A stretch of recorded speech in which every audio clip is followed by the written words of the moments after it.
மக்களை அச்சுறுத்தி வரும் புல்லட் ராஜா யானையை பிடிக்க மயக்க ஊசி செலுத்தப்பட்டிருக்கிறது. தொடர்பான கூடுதல் விவரங்களோடு இணைகிறார் செய்தியாளர் ஐயாசாமி. விவரங்களை பதிவு செய்யலாம். பாலவேல், நீலகிரி மாவட்டம் சேரம்பாடி சுற்றுப்பகுதிகளில் மக்களை அச்சுறுத்தி வரும் புல்லட் ராஜா என்ற காட்டு யானையை மயக்க ஊசி செலுத்தி பிடிக்க வனத்துறையினர் நேற்றிலிருந்து இன்று தற்போது வரை முயற்சிகள் மேற்கொண்டு வந்தனர். தற்பொழுது இந்த யானைக்கு ஒரு மயக்க ஊசி செலுத்தப்பட்டுள்ளது. தற்பொழுது அந்த யானை ஊசி செலுத்தப்பட்டவுடன் வனப்பகுதிக்குள் பள்ளமான பகுதிக்கு சென்று அங்குமிங்கும் ஓடுவதால் வனத்துறையினர் தீவிரமாக அதை கண்காணித்து பிடிக்கும் பணியில் ஈடுபட்டுள்ளனர்.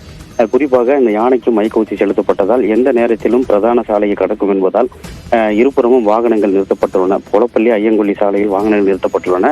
பொதுமக்கள் அதிகமாக கூடியுள்ள இடத்தில் போலீசாரும் குவிக்கப்பட்டுள்ளனர். தற்பொழுது யானை சாலையை கடக்கும் என்பதால் அந்த இடத்தில் மட்டும் 2 ஜேசிபிக்கள் மற்றும் ஒரு கிரேன் நிறுத்தி வைக்கப்பட்டுள்ளது. 2 கும்கி அணிகள் தற்பொழுது அந்த பகுதிக்கு உள்ளே சென்றுள்ளன. இன்னும் சற்று நேரத்தில் அந்த யானை மயக்க ஊசி செலுத்தப்பட்ட யானை வனப்பகுதிக்குள் சுற்றித் திரியுமா அல்லது வனத்துறையினரின் இந்த காட்டு யானைகளுக்கு கட்டுப்பட்டு பிடிக்கப்படும் என எதிர்பார்க்கப்படுகிறது. பாலே, விவரங்களுக்கு நன்றி ஐயாசாமி.